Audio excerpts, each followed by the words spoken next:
This podcast is a member of the Place to Be Nation family. Visit us at placetobenation.com, the only place to be in your pop culture world. Cornette, Bubba Rogers, Loverboy Dennis, and beautiful Bobby. You all know him. And you know something, Tony? I've said many times that my mother's a wealthy woman. She has a lot of influence with people. Well, Bubba Rogers is an old friend of the Cornette family from Louisville, Kentucky. Every time that my mother's had a little job that needed to be done or a debt that needed to be collected, some little errand or something, Bubba's been more than happy to do it for a little financial recompensation. But you know, hey, everybody's out to make a living, and Bubba was sent down here because you see with those backstabbing, back-jumping James boys on the loose, Dusty and Magnum, with them trying to jump me from behind, do me bodily harm, these men are the World Tag Team Champions. They got to concentrate on getting in that ring and defending their title and wrestling the best they know how, which they're the best at. So Mama sent Bubba down to be my bodyguard, Tony. And from now on, I'm going to say this, James boys, and anybody else that wants to lay a finger on me or do me any kind of harm, you're going to have to go through Bubba Rogers. And believe me, James boys, you talk about being outlaws. Well, Bubba Rogers has done some pretty nasty things in his time, and he's not opposed to doing a few more as a favor to me and my mother. He's been taking care of me for a long time now. So, James boys, that's the notice. Bubba Rogers is my bodyguard. Loverboy Dennis and beautiful Bobby are going to be defending the World Tag Team titles as best they know how, and I know what you're going to say. We want to see it tape. The James boys, they're back jumpers. In addition to that, Jim Crockett Promotions on their side. Let's take a look at the tape that we're talking about. You're talking about unmasking the James boys, David. That's what he's been talking about for a long time. We're going to take a look at the James boys. Promotions is on their side. Everybody's on their side because the plain fact of the matter is we would have had them right here if it hadn't been for the sneaky trick. Look at that. We come in the ring. Hey. They talk about being outlaws. We'll outlaws. You're coming in after the James boys. Yeah. And now, Jim, here is your chance to expose the James boys. We're trying to expose the James boys, but look what happens. Look what happens. As soon as I get in the ring, I tell my boys, I said, get the mask off that clown. Let's see his ugly face. Let's show the whole world his face. And look at this, the ultimate indignity. Jim Crockett Promotions, I know, is behind it. I know that everybody was paid off to do this. It's that bum, that no-good clown, Tony Zane, and look who's behind the He's one of the James boys. Dusty Rod. No, it wasn't one of the James boys. Well, they came from the black mask and the riding coats. He was one of the fake James boys. He wasn't one of the real James boys, because the real James boys are fake James boys. That's right. I mean, the Dusty Rhodes and Magnum TA is who the James boys are, and everybody knows it. And it was Tony Zane and some other clown who got hired by Jim Crockett and the NWA, who's against. What do you want? Okay. Jimmy Cornette, I dare you. I dare you to get in the ring during a match because, you see, I have a little surprise for you. You see, because I don't think you'll get any tights in the back because I'm going to put my curves in the tights because I've got a little surprise for you. Dusty and Magnum TA have taught me something that's going to blow the whole United States, the whole world away, and I'm going to put it on you, Cornette. That's my dare to you. Sounds like a challenge to me. Hey, I know what Dusty Rhodes and Magnum TA have been teaching her. Baby doll, ain't no woman in the world. No woman in the world can beat a man in a wrestling match. You want me in the ring, you fat hog, you got it. Oh, my goodness, an irate Jim Cornette. This has not been his day. Coming right back.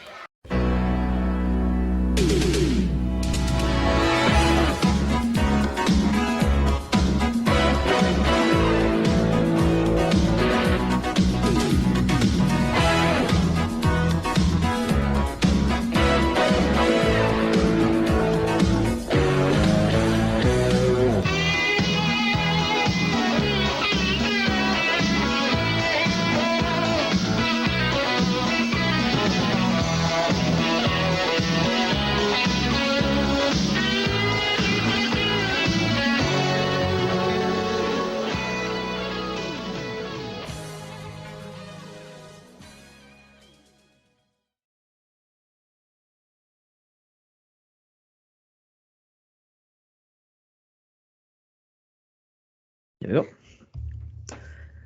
Place to Be Nation Wrestling Network. Welcome back to episode 48 of the NWA Crock Roll podcast. I am hosting once again. I am Callum McDougall, sitting in the hot seat for Shawn Kidd as he enjoys some rest and relaxation after globetrotting the the potential host cities for the 1987 Crockett Cup. But fear not, as the 3/4 of the Horsemen are with you for this one. Joining me first is the co-host of the NWA Saturday Special, Dr. G. Dr. G, how are you? I am doing great, enjoying breaking down these Crockett shows, May of 86. Pretty busy month. Maybe not as busy as April, but I'm enjoying it. The thing is, it just takes you back, and then, on the last episode, I didn't remember that Mr. Electricity Regal was in Crockett, so sometimes it jogs my memory on things that I couldn't remember. So good stuff. Looking forward to breaking down tonight's show. Yeah, it's good to uncover. Hidden gems, quote unquote. Maybe Mr. Electricity might turn out to be a gem, right enough. But yeah, May has been a good ride as well. Joining us for the ride to close out May 86 is the one and only Scott Shiflett. Schiff, how you doing tonight, sir? Well, I'm a whole lot better because I don't have to watch that horrible Arn and Wahoo match that we talked about last episode, or even talk about it again.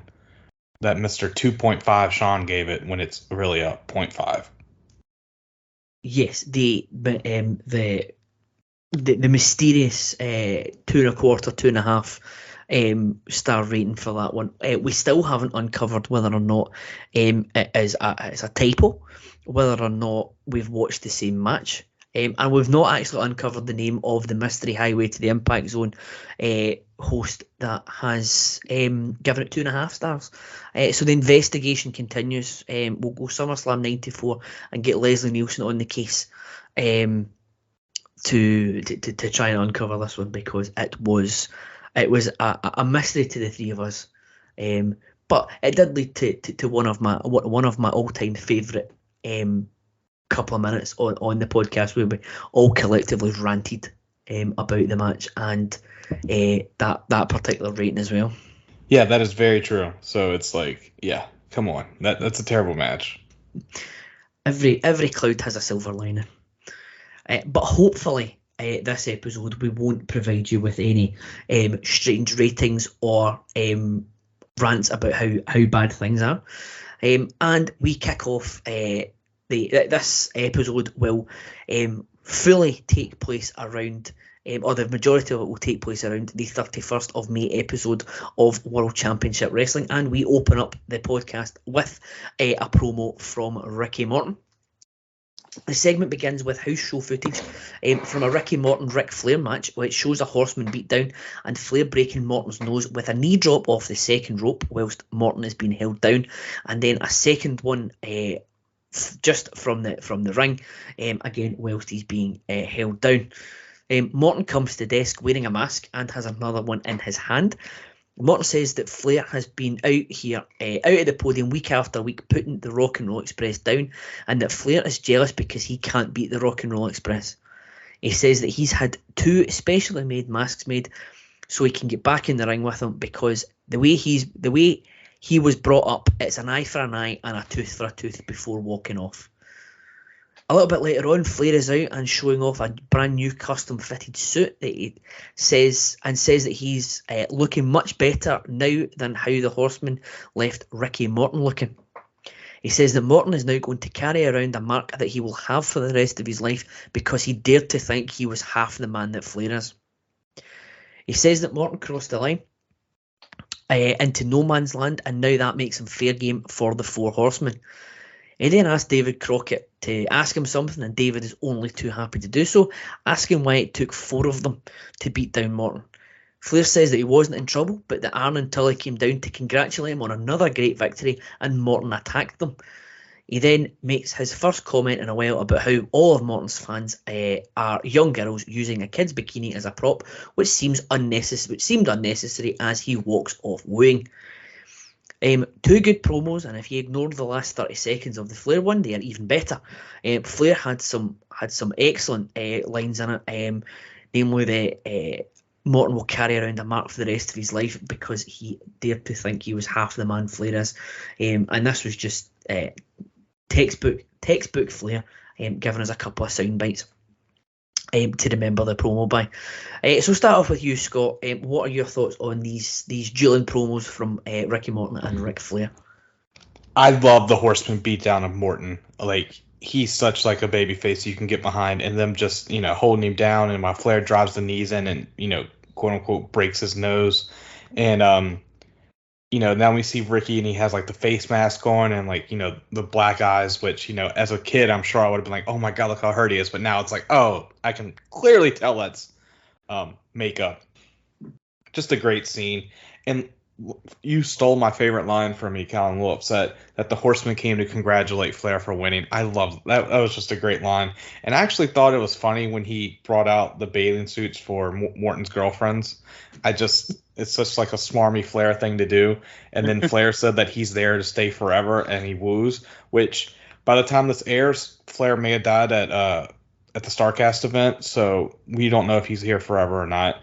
But it just like, when people think of 80s Ric Flair, of how like smarmy he can be, this is what people should think of. Just of like how he also said he was looking better than Ricky Morton, which I loved, and like he's just laughing it off and everything. I just ate it up.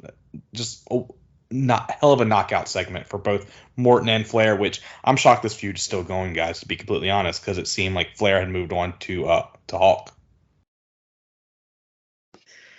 Well, it seems like it's got a wee bit a bit of juice left in it yet. Dr. G, what are your thoughts on these two promos? Let me tell you, does Morton sell well or what? I mean, when you watch that beatdown, he is just so awesome. I mean, and the chemistry these two had together. And like I said, Flair said this is one of his favorite opponents. And you felt it when I remember at that time, because Ricky Morton was so popular, you felt like Ricky Morton was going to possibly be the next champion. Like they really, really set up that feud so well. And, Flair being so swarmy that he is, that's, again, he just created good heel heat by just the things he did, he said. And it makes you want to see these two go at each other. Flair, just like Dusty, sometimes had his hand in a bunch of different feuds as well. So even though it's moving on to Hawk, this Flair Morton thing kind of goes on and off for a while. They just had great chemistry. And Ricky Morton, the Rock and Roll Express, people do not realize. Obviously, the Road Warriors were very popular. But the Rock and Roll Express, they were up there in the top, 2 or 3 most popular draws in wrestling at that time. So don't discount that. I mean, they sometimes were on the A show, like when they would tour, like I know they didn't call it like that, like they did WWF, but like you wanted to be on a card that the Rock and Roll Express were on back in those days. So just love it. I love this whole setup. I love the chemistry between Flair and Morton, and Morton doing the great sell job. And he wasn't the best on the mic, but he wasn't also the worst either. So just one of those guys, when you were younger, that was the guy you wanted to root for, the underdog, Ricky Morton. So good stuff. Absolutely. Couldn't agree more. Yeah, I can imagine guys looking at the booking sheet, if they saw that they were on with the Rock and Roll Express. You're not disappointed because you're on the loop that's getting main evented by a tag match, because I can imagine those nights that the Rock and Roll Express were headlining were probably serious money makers for the guys as well. So good stuff. We move on to our next segment, which starts with Sandy Scott introducing himself as he is the chair of the press conference that we've all been waiting for, the contract signing for the United States Championship match between Magnum TA and Nikita Koloff. Scott announces that the match will take place on World Championship Wrestling Live on the Superstation on Saturday, June the 8th, which just happens to be a week from the episode that we're watching it. Scott passes the contract to Magnum TA, who signs it without hesitation, and then moves it over to Ivan, who goes over it one last time before signing it, saying that it is in line with everything that they had agreed upon. Scott introduces Ivan formally as the spokesperson for Nikita, as he says he has a statement he wishes to make. He begins by saying that because of all the controversy in coming to the agreed terms,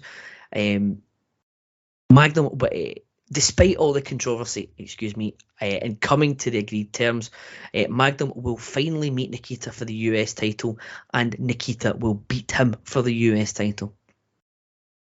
Nikita takes over and questions why Magnum has brought his mother with him and calls him a mummy's boy, which Magnum doesn't take too kindly to.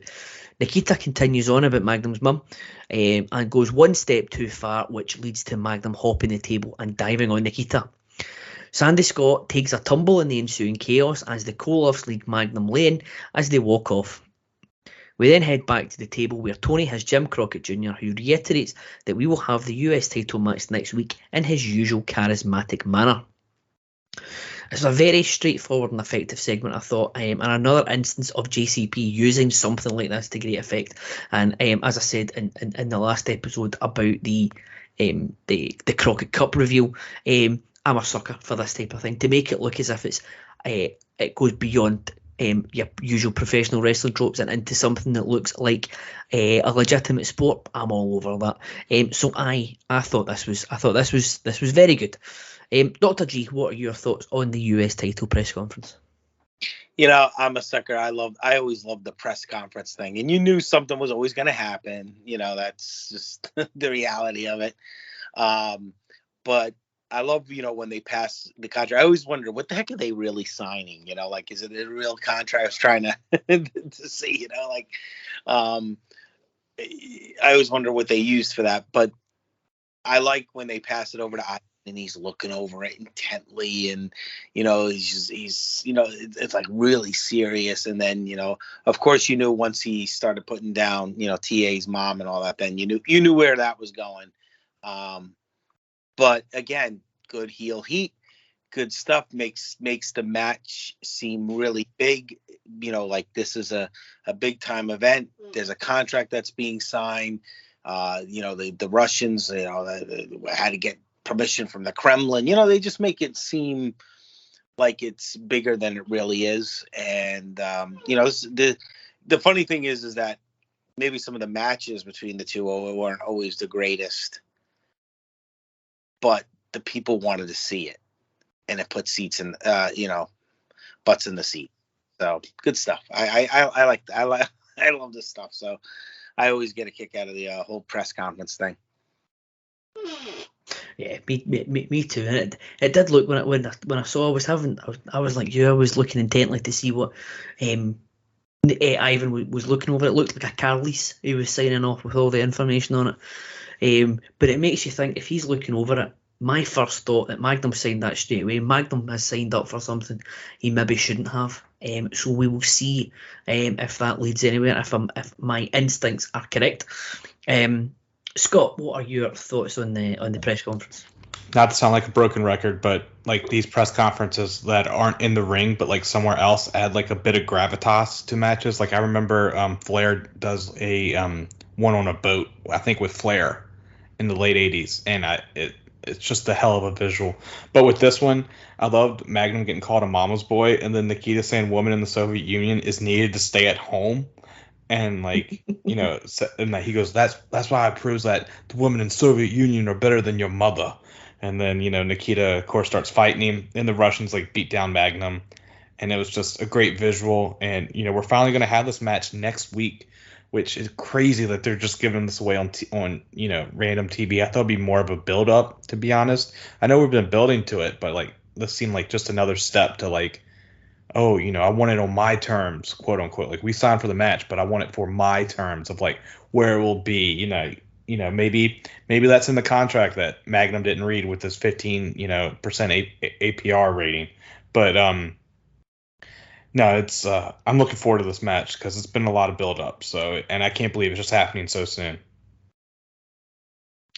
Yeah, I'm just thinking that. I mean, like you just mentioned that the match could be anywhere. I mean, how if they had waited a couple of weeks, you could have easily have said that, like, and filmed it in a studio somewhere or a warehouse somewhere, get a few extras, and say that the match they had signed the match from to take place in the Kremlin, and you have like a couple of weeks of Magnum going out to Moscow and all that sort of thing. It would have been, but I suppose hindsight's a wonderful thing. Almost 40 years in the future. But no, again, suckers for press conferences, and as we mentioned in the last one, big changes happening this week. Hopefully that's a trope that that a certain new head of creative can maybe reintroduce back into the flamethrower, as the Podfather will say. So we move on to the next segment. It is a Tully Blanchard interview. Tully and JJ are out at the podium with Tony, who asks JJ about a tape that he's been talking about. JJ says it is a tape of the Friday, May 23rd, 1986 event at the Norfolk Scope, where wrestling history was made, as it was the first time that rugged Ronnie Garvin, Mr. Hands of Stone, was knocked out cold. The video begins, we see the video, and it begins with Garvin in the ring and JJ talking to the ring announcer because Tully is wearing a sling. Now, I'm going to recap the video, as the interview with JJ and Tully has been drowned out mostly by the crowd noise. So the video continues, and Dillon has Leo Burke with them. Burke being a former Canadian Golden Gloves champion, according to the commentary, or according to the comments in the background. And Burke is going to replace Tully in a match with Garvin, which looks like it's a taped fist match. Tully hypes up Burke's boxing abilities at the table. I can hear that. And Garvin in the video is wailing away at Burke before JJ comes in the ring. Garvin ducks a shoe shot attempt by ducking, and Dillon hits Burke in the forehead. Garvin then knocks JJ into Tully who's on the apron, and Tully falls to the floor. Tommy Young is counting Burke down when Tully comes in and tackles Garvin from behind and starts to beat him down. Obviously, this sling is a ruse, and there is nothing wrong with Mr. Blanchard. You can hear the interview a bit better now, as Tully goes on a tirade about the fist tape, saying it's just regular athletic tape, but look what the regular athletic tape is doing to Garvin. And he compared himself hilariously to Sugar Ray Leonard and Garvin to Roberto Duran. Which I thought was excellent. Tully finishes the beatdown with a pile driver on the chair. I thought this was just good stuff all around. I love the Sugar Ray Leonard and Roberto Duran comparisons. Just excellent stuff all round. Another home run from Tully and JJ on here. So, Chef, what are your thoughts on this one? Tully was on another level right here. I loved it. I love like how they were showing the highlights of the match and his arms in a sling, and like obviously it's a ruse. We all know it's a ruse, but like he just, we wait for it, and like when JJ goes down, he's like, that's why you have like a different plan, a backup plan for everything. And Tony's like a safety blitz, which I watch football and that has nothing to do with like a backup plan, Tony. But I loved how Tully was just knocking him out with a tape fist. So hopefully we get some tape fist matches where Tully can shut up Garvin and let him be the bum that he is, because it was just great. Like, Tully was just a madman. Oh, you see how much it uses with this, and Dusty wanted you to use the tape, and now look at me using the tape, and he knocks him out, and they're like, and JJ was like, history was made by Ron. I just loved it. Those two guys were great right there. I'm sorry, I can't gush over it anymore. No, it was excellent stuff. Tully is on fire at this point in time. Dr. G, what are your thoughts on this one? Not much more I could say. I totally agree with you guys. Tully is on in May. He is having some of his best promos. And I just love how he kind of is like trying to get in the head of Ronnie Garvin, which is just phenomenal. And the whole ruse of being in the sling. And I love that, like you said, the the Sugar Ray Leonard, Roberto Duran reference, especially, that's pop culture back in that time. So just good stuff. Again, the Horsemen, it's almost kind of unfair to the rest of the roster because you got 5 guys that could just, if Ole was there, but that could just out-talk just about anybody. And just good stuff. I mean, JJ and Tully are really on in May. That's all I could say. Oh, absolutely. And you're right what you say. It's almost unfair to guys. There'll be guys on that roster who are crying out for a manager like JJ to do their talking for them. And JJ is with Tully, who doesn't need a manager to do the talking for him. But as we said in the last episode, they're a match made in heaven, and it's just, they're on fire. They've been on fire throughout this whole month, and long may it continue. So someone else who's been on fire for the whole month is one James E. Cornette. And the next segment involves Cornette at the table with Tony, the Midnight Express, and his new bodyguard, Big Bubba Rogers. Cornette says that Bubba is an old family friend and they used to do some odd jobs for Mama Cornette, so she sent him down to be a bodyguard for Jim. He says that Bubba has done some very nasty things in his time and that the James boys are on notice. We then see footage of the Midnight Express trying to unmask one of the James boys. They manage to unmask the larger of the two gentlemen, and it is, of course, Tony Zane. America's team then came out to make a save, proving once and for all that they are absolutely 100% categorically not the James gang. Tony reiterates that Zane must be one of the James boys, and James E almost has an aneurysm, saying that Zane is a fake James boy because the real James boys are the fake James boys, and the real fake James boys are Magnum TA. And that was amazing. I can't believe how you were able to get that, Callum, because when Cornette said that, I was like, I'm so confused right now, but it made perfect sense, and you got it verbatim. That was great. Thank you very much.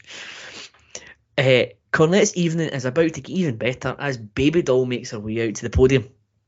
Baby Doll dares Cornette to get in the ring during the Bash Tour because Magnum and Dusty have taught her something that will blow the United States and the whole world away, and she's going to put it on Cornette. Jim then says what we're all thinking when he says he knows exactly what Dusty and Magnum have taught Baby Doll.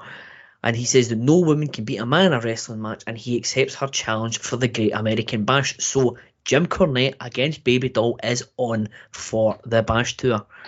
Excellent stuff from Cornette as usual. This was a class above even what he's been doing already. He really is firing all cylinders with this angle, and he is selling it to absolute perfection. Yes, absolutely fantastic stuff from Jim Cornette.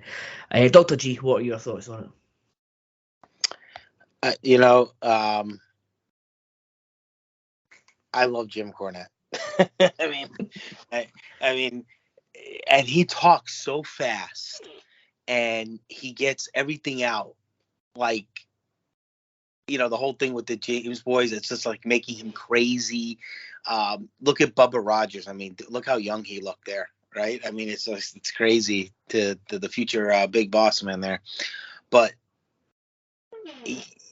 one thing about Cornette, again, just what he says, his interactions, the way he reacts to things, and he gets so crazy. Again, just perfect heel heat. And man, he could talk with just about anyone. I mean, it's just amazing. It's the stuff that just comes out of his mouth, and that stuff's not scripted. He just goes out there, and you just pull the cord, and there he goes. So I'm always a sucker for a good Jim Cornette promo, and this was one of them. Yeah, you're right. And you're right when you say none of it is scripted.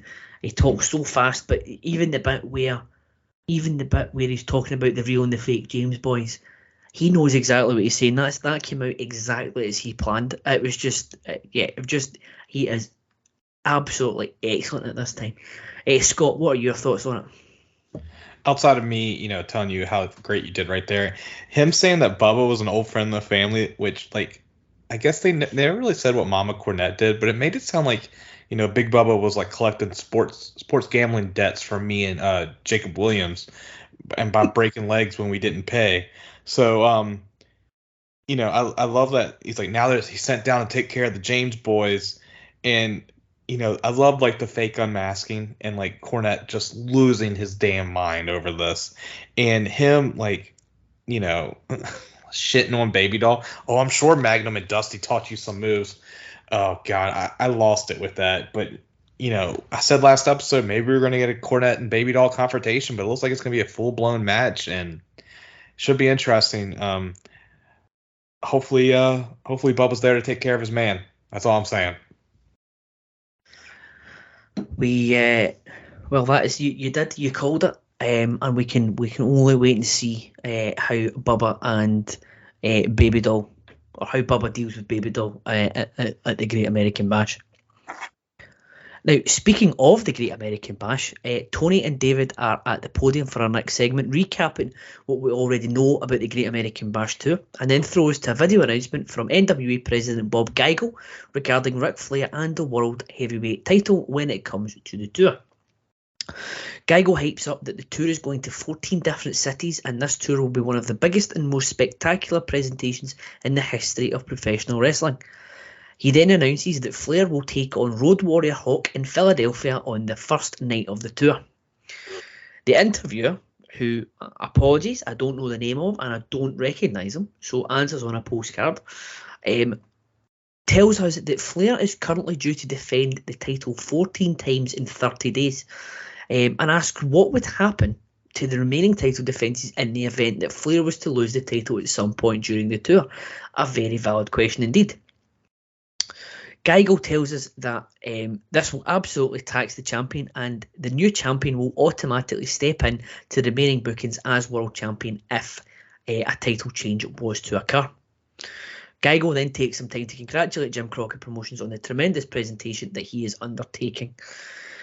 Again, I thought this was a very quick and effective way to get across some of the big updates on the Bash Tour, presenting it as a special announcement from the NWA president as opposed to Jim Crockett Jr. coming out to the podium, added a bit of gravitas to. So I think me personally, and I think hopefully that you guys as well, are going to start sounding like a broken record when we talk about how excellent and effective these type of segments are. But yeah, I love this one again. Hopefully I've not taken the words out of your mouth, Scott. What are your thoughts on this one? Flair is getting hosed. He's got to wrestle. This man's going to wrestle 45 minutes to an hour every night, 14 times in 30 days, and he'll stay up. He'll be up 21 out of the 24 hours. Doing coke, banging, and, partying. And this man has to wrestle, and, it's just crazy. It's like they're setting him up to fail, which obviously is the thing, but I wish it was more of a storyline reason. Now, I don't know if that's because, I grew up watching, I wasn't even born when this was happening. Like, I grew up in the 90s and, the 2000s and everything, watching wrestling.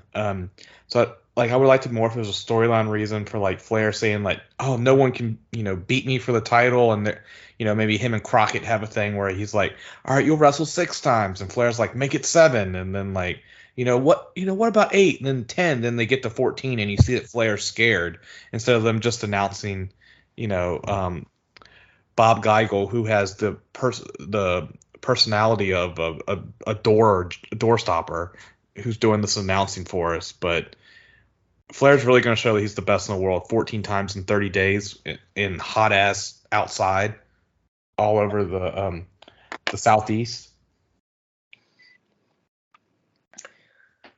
Sorry, I'm all over the place with that. That's all right. That remains to be seen, because he could very well lose it on night 1 to Road Warrior Hawk. But that's not going 45 minutes, because as we found out previously, Hawk can't last more than 30. Yeah, I mean, I get your point about the story. Now, I don't know if the story that they are expecting you to get is that Flair has made all these enemies over the last few months. You've got Ricky Morton, you've got Robert Gibson, you've got the Road Warriors, you've got Magnum and Dusty and all these people that he could defend the title. Well, there's at least 4 or 5 guys on that list. I don't know if that's the story that they are expecting you to make in your head, but yeah, I think it just needs a bit more of hitting us over the head with it. Dr. G, what are your thoughts on this one? Well, like you, Callum, I like the fact that these updates, and they make it seem big. You got the NWA president, even though I agree with you, Scott. Bob Geigel is like a wet napkin, kind of, whatever, right? Whatever you want to think of him, but at least, he was the NWA president. It makes it seem bigger. It's not just Jim Crockett. The thing is, what they love to do, the NWA, was to make their title seem like that is the real World Heavyweight Championship. That is the champion, whoever the champion has to defend that title many nights. This is going to be 14 out of 30 nights he's going to be defending that title, like you said, outside the long match. But what they're also trying to do is, all right, guys, fans, you have an opportunity in one of those cities to possibly see a championship change. And that's why they wanted to make sure, okay, will the new champions still take on those matches? Yes, they will. And so this way, when you're selling it, when they're coming to each city, you have an opportunity. There's a possibility that you could see a new World Heavyweight Championship crown that evening. And so it's all calculated stuff that they're trying to do to try to make the NWA look like they are the mecca of professional wrestling, because at this time, WWF is coming on strong.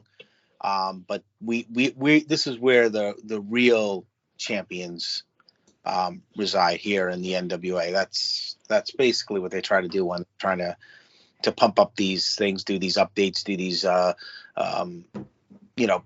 press conferences and all that good stuff. For the contract signings, try to make it look like this is where everybody wants to be. This is where all the real wrestling takes place at that time. I completely agree. Excellent point. Excellent points well made there, sir. So, speaking of the Road Warriors, they are Road Warrior Hawk is, as we say, going to be the first challenger to Ric Flair on night 1 of the Great American Bash. But we taking a match from the 31st of May with Road Warriors. It's actually from day 14 of the All Japan Pro Wrestling Super Power Series, as the Road Warriors take on the team of Giant Baba and Matoshi Okuma. We get a fast start to this one as from the Road Warriors, as Hawk immediately takes control over Okuma with a whip into the rope and taking him down with a shoulder tackle. Hawk then tags in Animal, who hits a big body slam on Okuma, coming off of an Irish whip, and then follows it with a big elbow drop. Hawk is tagged back in, but Okuma gets a bit of separation and tags in Baba, who comes in with as much fire as Giant Baba can do, nailing Hawk with some punches and then a big boot. Both men exchange punches before Hawk takes down Baba with a scoop slam and follows up with a fist drop. Hawk then misses a diving headbutt from the second rope as Baba moves out the way, and the match breaks down a bit for a second.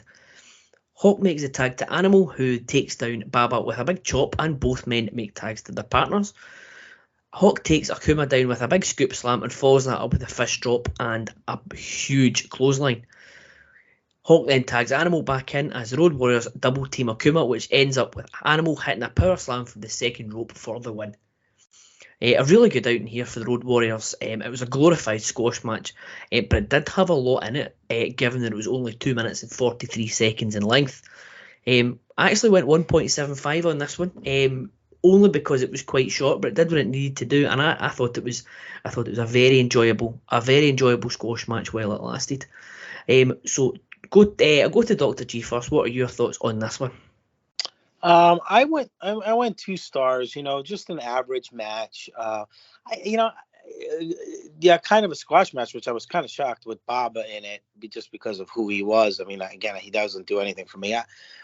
Some of these Japanese matches just don't do anything for me. I don't see the lure. I understand that some of the Japan stuff got better, obviously, in the 90s when you had the high flyers and all that. But some of these guys like Baba and all that, they just, the Road Warriors, they're meant to go in there and squash people, which they kind of did. But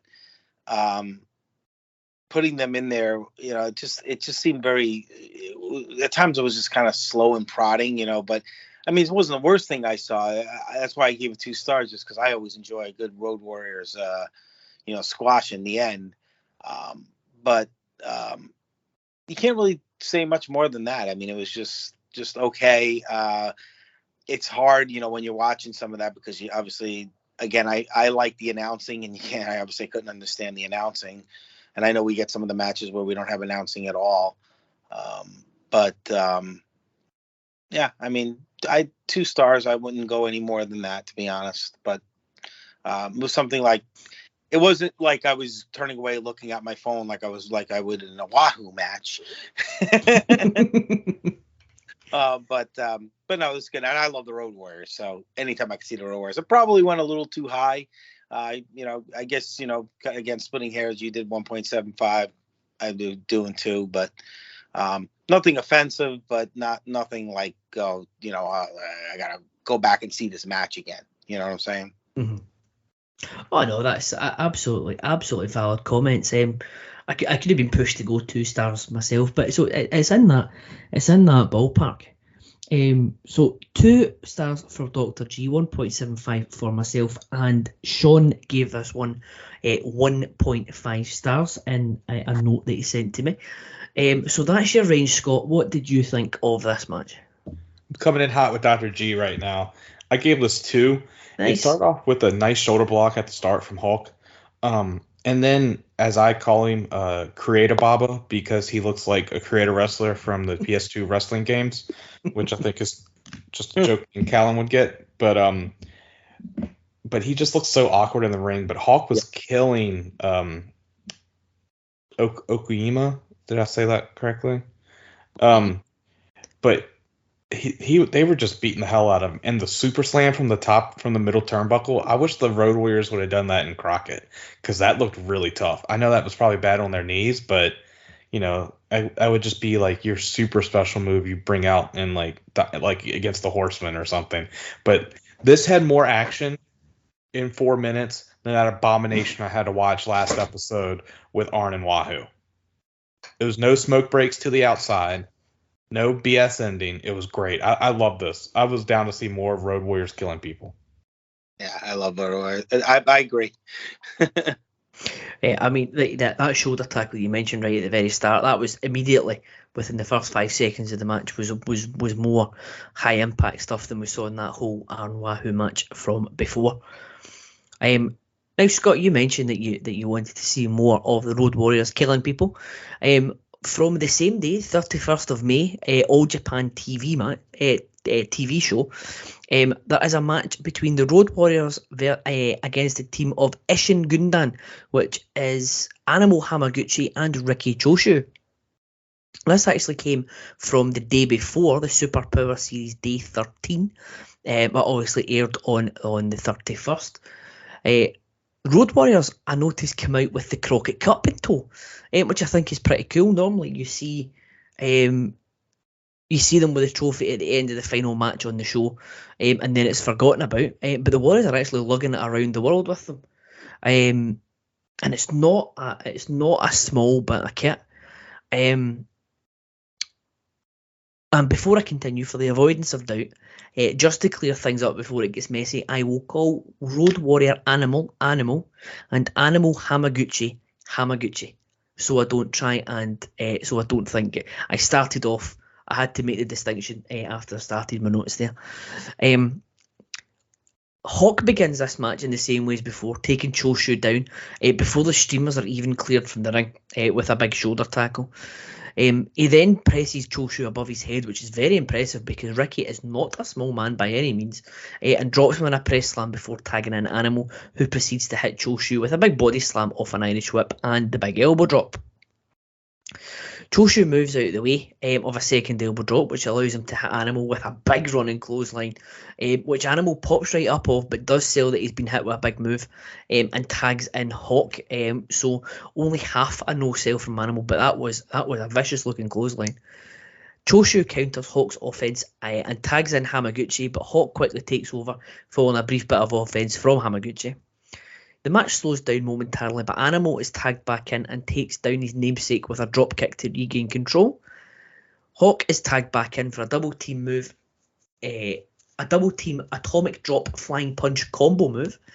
Hawk takes Hamaguchi down with a scoop slam, but Hamaguchi has enough in him to get a tag to Choshu. Choshu comes in like a house of fire, getting the boots up on a Hawk charge into the corner, followed up by another big clothesline as the crowd is going wild for their guys. Choshu then locks in the Scorpion Lock, better known to us as the Sharpshooter, but that is broken up by Animal out of desperation, and the crowd really thought that was going to be it on that one. Hamaguchi comes back in and is in control momentarily, but Hawk takes back control and tags in Animal for another double team combo.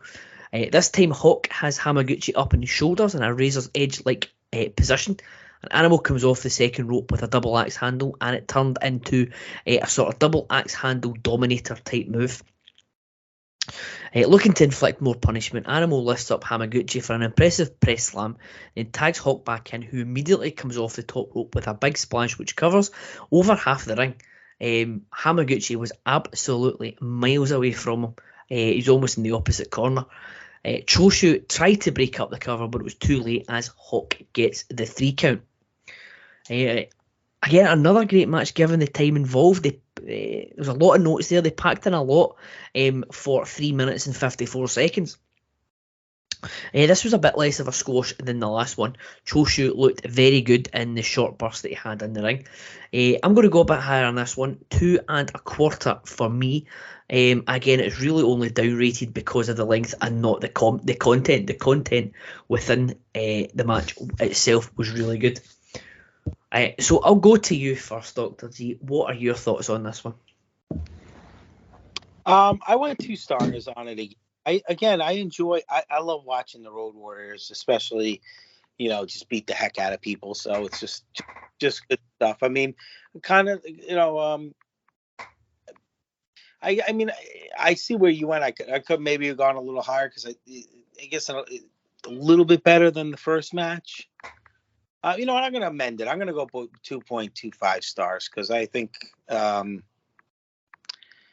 this one was a little bit better, a little more action-packed. I think Baba is just horrible. So I thought these opponents moved a little better than Baba did. So I'll go 2.25 on this. No, that's fair enough. Shawn went 2 on it, but you could tell that yes, you don't have Baba in it, and you can tell that Ricky Choshu is already becoming a star and will be a star going forward. So yeah, and all in the same ballpark for that one. So more positive things from Japan, unlike some of the previous matches we've had before. But we close off this episode with our territory spotlight, and we head back stateside. This again is from the 31st of May. It's a 31st of May television taping for ESPN from the American Wrestling Association, and it will pit Stan Hansen against Curt Hennig. We start the video with an interview with Jerry Blackwell in the ring, who's supposed to take on Hansen for the title, but has an ankle injury. But he says he's glad Hennig is getting his shot. Hansen comes out and takes exception to Blackwell, calling him nothing more than a yellow, lily-livered coward. He says that he prepared for 2 months for a match with Blackwell, and now he's got an ankle injury, and he hasn't prepared for Curt Hennig, which is making him quite the angry chappy. Hansen then jumps Blackwell in, attacking the injured ankle before Curt comes in and makes the save, and the match begins. Hennig gets the early advantage with a hip toss and a drop kick before it spills outside, and Hansen knocks it into the ring post.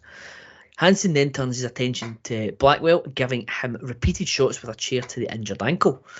Blackwell is helped out, and we can now concentrate on the match as Hennig knocks Hansen to the outside with an elbow. Hennig is in control with repeated stomps and gets a quick 2 count. Hansen regains control after the kick out and takes Hennig down with a body slam and an elbow for a 2 count of his own. Hansen locks in a quick headlock and then starts to beat down Hansen with kicks and punches. This match is really going back and forth because Hennig gets the upper hand and starts to choke Hansen in the corner, and both men trade blows in the corner before Hansen takes over with a big Irish whip in the corner, which takes Curt down. Hansen grinds Hennig down with hard-hitting stuff you'd expect from him, but as quick as Hansen takes over, Curt comes back, countering a head smash into the turnbuckle with one of his own, and then a big scoop slam on Hansen, bringing him back into the ring from the apron. Hennig hits a big splash from the second rope for a 2 count, but Hansen gives a big kick out, which actually throws Hennig out of the ring. Hansen slams Hennig's head into the ring steps and slams him into the seats at ringside. Hansen then tries to pull Curt back in the ring, but Curt fights back and the two brawl briefly on the outside. We hear the announcement of 4.5 minutes remaining, and a sinking feeling enters my stomach because I don't remember hearing a time announcement at the start, assuming this must be TV time remaining. Hansen hits a pile driver on Hennig for 2, broken up because Curt got his foot on the rope. He goes for another one, but this time it's countered by Curt, who follows up with a mule kick for a 2 count of his own. Hennig then hits a monkey flip for a 2 count. There's a bit of back and forth happening before Hennig attempts another monkey flip, but it's countered by Stan. Hansen then goes for an elbow drop, which Hennig moves out of the way. And he rolls Hansen up for a small package for another 2 count. As Hennig is now selling that he needs to hit something big, whilst Hansen is selling a bit of desperation and needing the bell to ring yesterday. Hennig gets repeated 2 counts off of a drop kick, and Hansen then gets a 2 count of his own after an elbow drop. Hansen whips Hennig off the ropes, but Curt comes back with a flying cross body for another 2 count. He then hits a back suplex, but he can't get over for the cover as the 10-second countdown starts. Curt then gets another 2 count as time expires, and Hansen retains the title via the dreaded time limit draw. That was a fantastic match. It was a great back and forth. You could really buy into the fact that Curt could win the match at any time. He just had to hit that one big move to keep Hansen down for the extra second he needed, and Hansen trying to survive more than anything else at the end of the match. So great stuff from both men. I've actually gone 3.5 on this one. I thought it was absolutely fantastic. Scott, I'll go to you first. Yeah, I went 2 3/4. The time limit draw really pissed me off. I know, that's a way to keep them both. And that was the norm back then, but I was really into this match. I liked at the very beginning where Hansen was just beating the piss out of Blackwell. It's like you said, I was training for you for weeks, and then Hennig runs out and they're just battling. It's a solid back and forth, and it's so weird to see babyface Curt Hennig here. I know he was in AWA and everything, but then Hansen, when they were on the outside, Hansen was just beating the piss out of Hennig, and I was like, I enjoyed this match so much that I don't even have that many notes just because I was enthralled in it. And then they started doing the countdown, and I literally groaned. I was like, ugh. Because 10 seconds and Hennig's not trying to win, which infuriates me. At least try to pin him or something, But he was just la la la la. I'm gonna hit a move here. So that's why I took away from it. That's why I went 2 3/4. But it was a hell of a match. Yeah, I can understand downgrading for the sort of hackneyed finish, but yes, I agree. It was a fantastic match, and I think I glossed over how excellent the Blackwell attack at the start was as well. So, excellent stuff. And Dr. G, round us out with your comments on this match.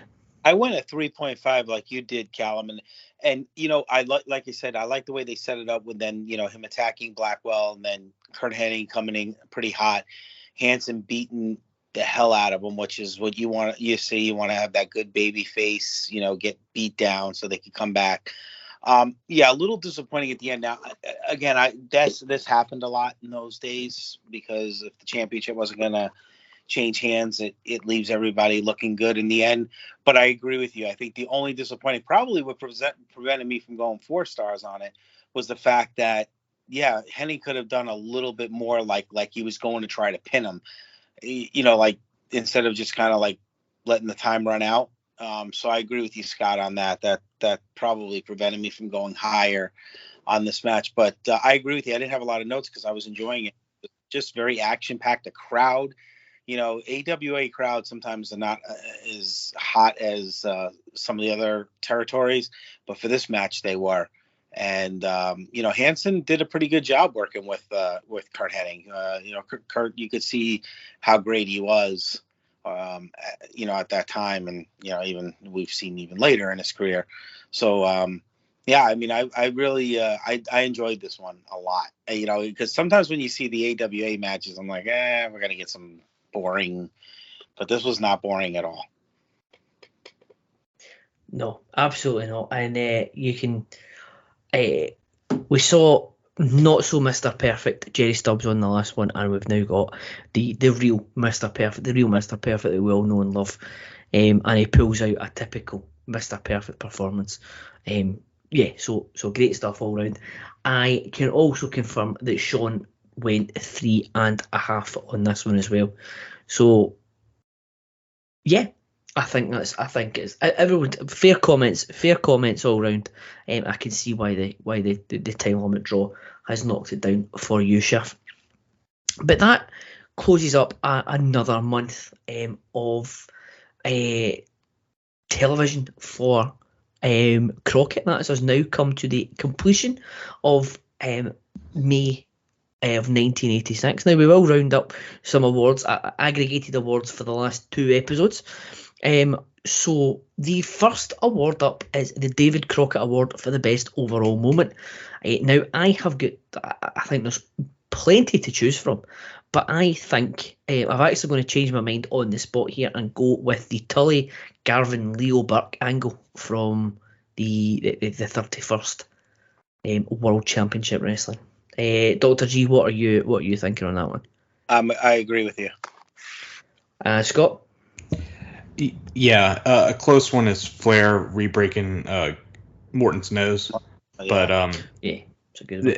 It's like 1A and maybe like if we were grading it, it was like a 95 and the other one was like 93, but they were both really amazing. Yeah, absolutely. The Arn Anderson Award for the best promo, I went for Jim Cornette on the one where he introduces Big Bubba and gets himself in a twist about the James boys. So Scott, what are you thinking on that one? I'm thinking. Sorry. Skip me. Okay, Dr. G. I had a tough time with this, but I went on the two Tully interviews. Good choice as well. Yeah, Tully and JJ interviews, because I just thought that Tully was really. I just love the interaction between those two, and again, they just. I said the Horsemen, they just put everybody else to shame when it comes to the mic work. I don't want to say everybody. Obviously, you got Jim Cornette, and when Dusty's on, he's pretty good. But the Road War, the Four Horsemen are always on. So it was tough, though. I love the Cornette promo as well. Yeah, I think I'm gonna go with the Cornette promo. It was just amazing, and he hit all the beats there with the James Gang, and then with going back with Baby Doll. I'm going with them. No argument there. That's obviously the one I went, but no argument for the Tully ones as well, because it's been excellent promos all round. The Dusty Rhodes Broken Leg Award, that's for the best angle starting or continuing this month. I've actually gone for the James Boy stuff with Jim Cornette, because I think Cornette's carrying this.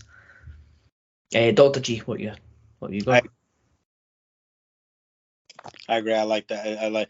I mean, the storyline's kind of corny in some ways, but I just love the fact that watching Cornette freak out. It's just good stuff. Scott? I'm gonna go with Tully, because I loved how we've had it's been slowly starting with Garvin. They make him not use the tape anymore, and then he knocks him out with the tape. And I want to see a tape fixed match between these two men. So that's what I'm going with.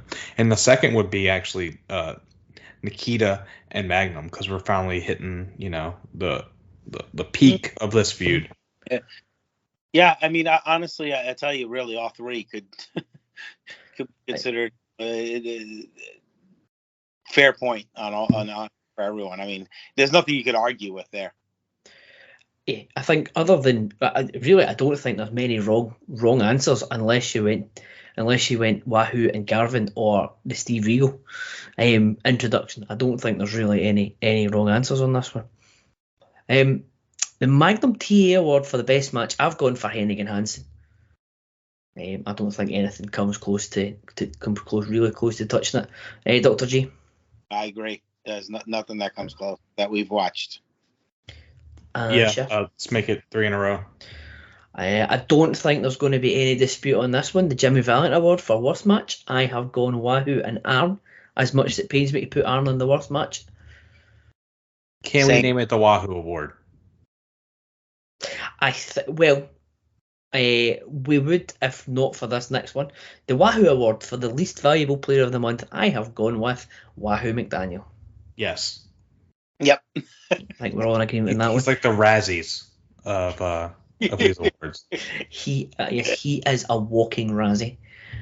And finally, the Ric Flair Award for the MVP of the month. I have gone for James E. Cornette because I think he has been fantastic in carrying the James Boy angle throughout the whole time, but certainly in this last episode.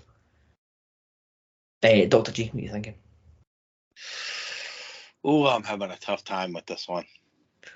Again, I think this is one of these ones no wrong answers. I have to go with Tully. I just love Tully this month. That's not going to get an argument from me on that one. Chef? I'm going Tully as well. I love the tape fist stuff, and then he was part of the people that broke Morton's nose, as with the Horsemen. So I just enjoyed it, and he saved Arn from losing to Hector Guerrero. Yes, of course, yeah. No, you're getting no arguments from this side of the pond on that one, because Tully has had, as we mentioned, Tully has been on fire in this last one. Everything he's hitting he's hitting a home run every time he comes out to the podium. But that is us come to the end of another episode, folks. Next time out, we are going to have a special episode. We're going to go back to the pre Crock and Roll year in reviews. We will be discussing matches from prior to our timeline that have taken place in the year 1984. So we've got 6 matches on the docket for that one, carefully curated by Shawn, who will be back on that episode. So you have that to look forward to as we just take a short break before we head into June for more Great American Bash build-up. So, Dr. G, what have you got going on for the good people of the PTB Wrestling Network? Well, you can catch me and the Podfather, Scott Criscolo himself. Every Saturday morning, we drop the NWA Saturday special at 9 a.m.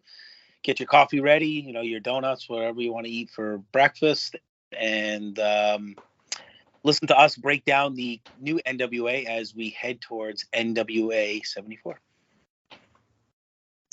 Excellent stuff. And Chef, what have you got going on? Just check out all the pods here on the Place to Be Wrestling Network, and the Pop feed and the No So feed, and I can be found on Twitter at Scott_Shiflett. Lovely job, boy. Thank you very much. For me, you can find me as a voice on Wrestling's Chicken Salad. Last episode covered SummerSlam 1995. Also, the second episode of Starflation will have come out to you as well, where we looked at Keiji Muto versus Big Van Vader 5-star match from the early 90s, and the year is escaping me. The Special Relations is due for a comeback any time within the next few weeks or so to coincide with Clash at the Castle.